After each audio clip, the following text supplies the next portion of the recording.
Welcome to mistake healing. आज हम आपके लिए लेकर आए हैं, आज हम आपको सुनाने जा रहे हैं एक मोटिवेशनल स्टोरी। बात उन दिनों की है जब बुद्धा भवन में अपना समय व्यतीत करते थे। इस समय तक बुद्ध की प्रसिद्धि दूर दूर तक फैल चुकी थी। बहुत दूर दूर से लोग अपनी चिंताएं और परेशानियों का समाधान हेतु बुद्ध के पास आते थे। ऐसे ही एक दिन जब बुद्धा भवन में अपने शिष्यों को प्रवचन दे रहे थे, तभी एक अधेड़ उम्र का व्यक्ति अपने नौजवान पुत्र को अपने साथ लिए बुद्ध की तरफ चला रहा था।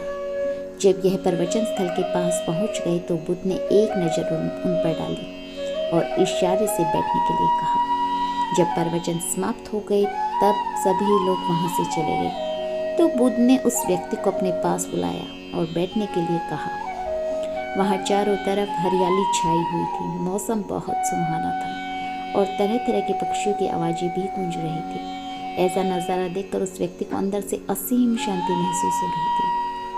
इसके बाद बुद्ध ने उस व्यक्ति से आने का कारण पूछा तो इस पर व्यक्ति ने कहा, तथागत, मैं 2 दिन की लंबी यात्रा करके अपने पुत्र को आपसे मिलवाने लाया हूँ।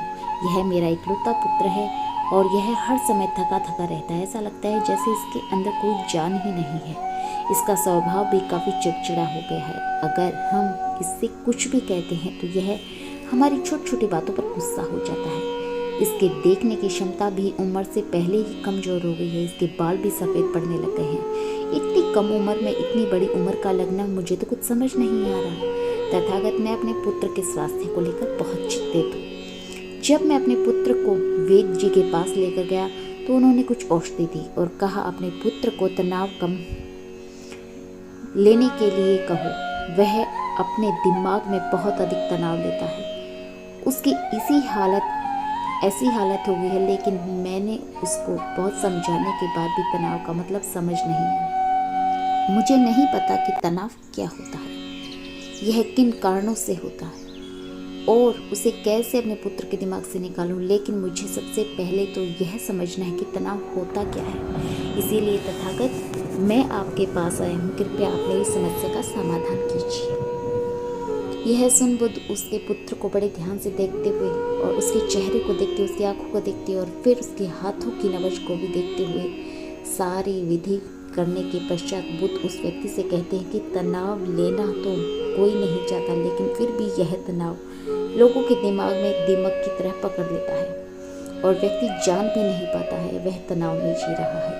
लेकिन अगर व्यक्ति तनाव के कारणों को अच्छे से समझ लेता है और तनाव के बारे में कोई ऐसा पैमाना बना लेता है जिससे वह जान सके वह कितने तनाव में है, तो वह इस समस्या का समाधान भी खोज सकता है। सबसे पहले तो तुम यह समझो कि तनाव होता क्या है। जब भी कोई व्यक्ति कोई काम कर रहा होता है लेकिन उसका मन कहीं दूर भटक रहा होता है, कल्पनाओं में होता है, तो उसके शरीर और मन के बीच एक दूरी पैदा हो जाती है। यह दूरी जितनी अधिक होगी व्यक्ति उतनी ही ज़्यादा बेहोशी की अवस्था में होता है और शरीर व मन के बीच की इसी दूरी और खिंचाव को तनाव कहा जाता है।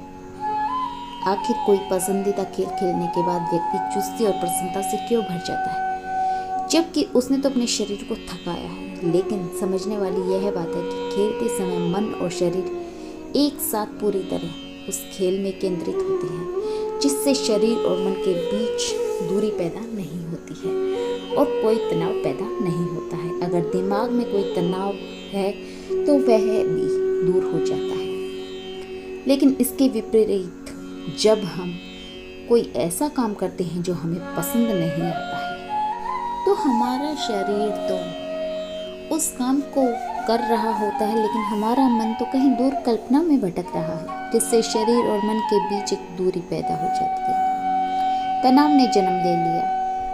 इसीलिए व्यक्ति को एक समय पर सिर्फ एक ही काम करना चाहिए और अपने तन और मन की सारी शक्ति इसी काम पर लगा देनी चाहिए, जिससे व्यक्ति के अंदर तनाव पैदा ही ना हो। इसके बाद बुद्ध ने कहा कि तनाव पैदा होने के मुख्य 8 कारण होते हैं, जिनसे तनाव पैदा होने के 8 कारण होते हैं। जिसने इन कारणों को समझ लिया वह जीवन भर तनाव मुक्त रह सकता है। मुख्य कारणों में सबसे पहला कारण है अति महत्वाकांक्षी होना। महत्वाकांक्षा होना अच्छी बात है, लेकिन कभी आपने इस बात पर ध्यान दिया है कि इंसान के लक्ष्य कभी पूरे ही नहीं होते हैं, और उसका एक लक्ष्य पूरा नहीं हुआ तो वह दूसरी तरफ भागने लगता है, दूसरा पूरा हुआ तो तीसरे की तरफ। इस तरीके से वह अपने लक्ष्यों को पाने के लिए जिंदगी भर गोल गोल घूमता रहता है। इसीलिए जो व्यक्ति अति महत्वाकांक्षी होते हैं, जिसने बड़े बड़े लक्ष्य बनाए होते हैं, वह वर्तमान में कभी रह नहीं पाता। उसका मन सदैव भविष्य की योजना बनाने में लगा रहता है। उसका शरीर तो वर्तमान में रहता है, लेकिन मन भविष्य में ही रहता है, जिससे मन और शरीर के बीच दूरी पैदा हो जाती है और तनाव भरी जिंदगी जीने लगता है। बुद्ध के मुंह से यह बात सुन उस लड़के ने कहा कि बुद्ध, तो फिर इसका क्या मतलब है? हमें लक्ष्य नहीं बनाना चाहिए, क्योंकि लक्ष्य बनाना तो महत्वाकांक्षा ही है।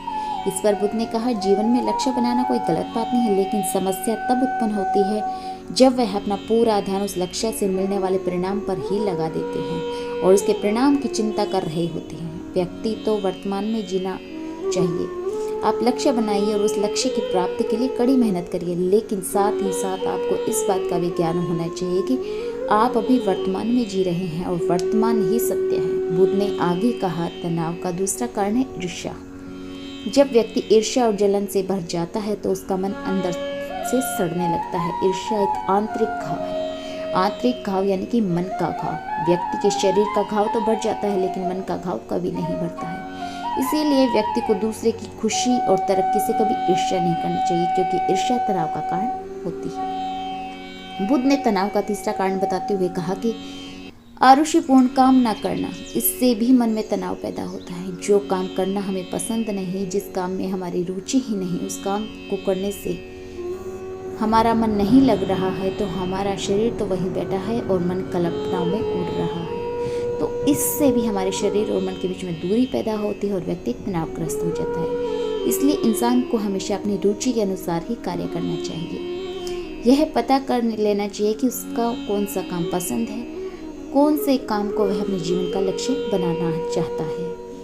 फिर वह काम उसके लिए काम नहीं बल्कि एक खेल बन जाता है। फिर बुद्ध ने कहा, तनाव का चौथा कारण होता है किसी दूसरे से अच्छा दिखना। बुद्ध ने उस व्यक्ति की ओर इशारा करते हुए कहा कि एक पिता होने के नाते तुम्हारी अपने पुत्र से बहुत सारी अपेक्षाएं हैं।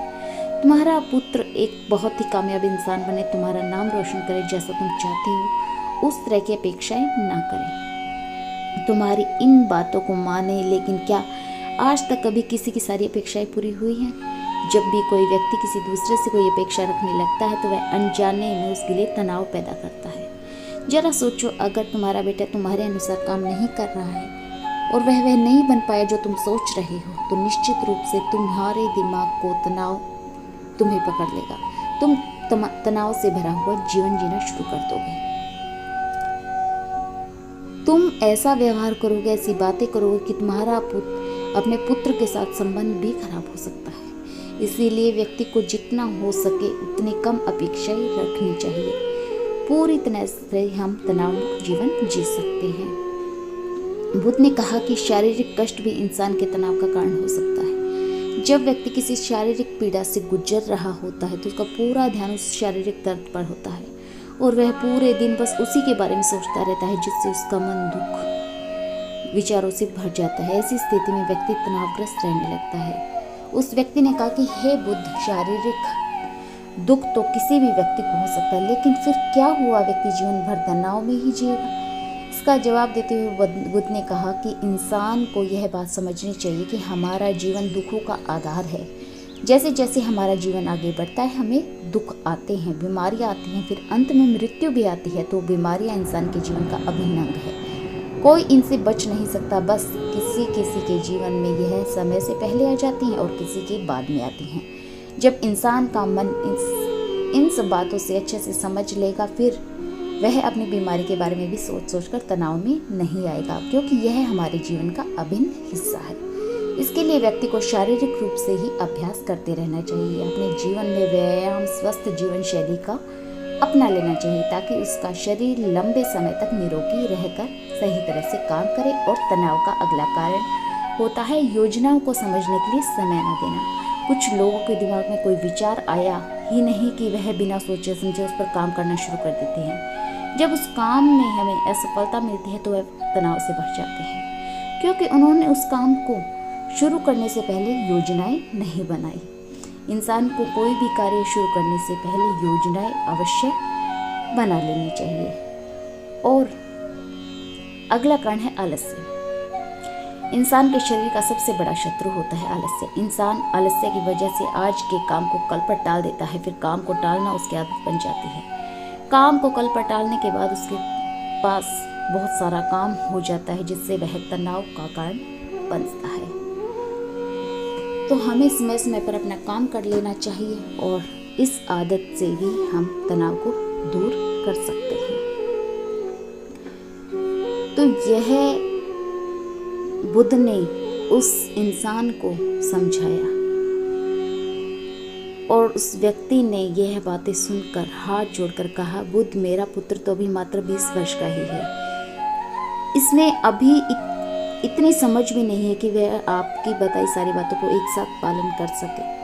आप कृपया करके तनाव मुक्त रहने का कोई आसान सा तरीका बता दें, मेरा बेटा उसका अनुसरण भी कर सके और तनाव मुक्त भी रह सके। प्रार्थना सुन व्यक्ति की तो बुद्ध ने कुछ सोचते हुए जवाब दिया, अगर तुम इतनी सारी बातों का पालन नहीं कर सकते तो इसके लिए एक बहुत ही आसान विधि है। तुम एक बार एक काम को करने पर ध्यान लगाओ और जो भी काम कर रहे हो उसे समय पर सिर्फ उसी काम को करो, सिर्फ उस पर ही अपना पूरा ध्यान लगाओ।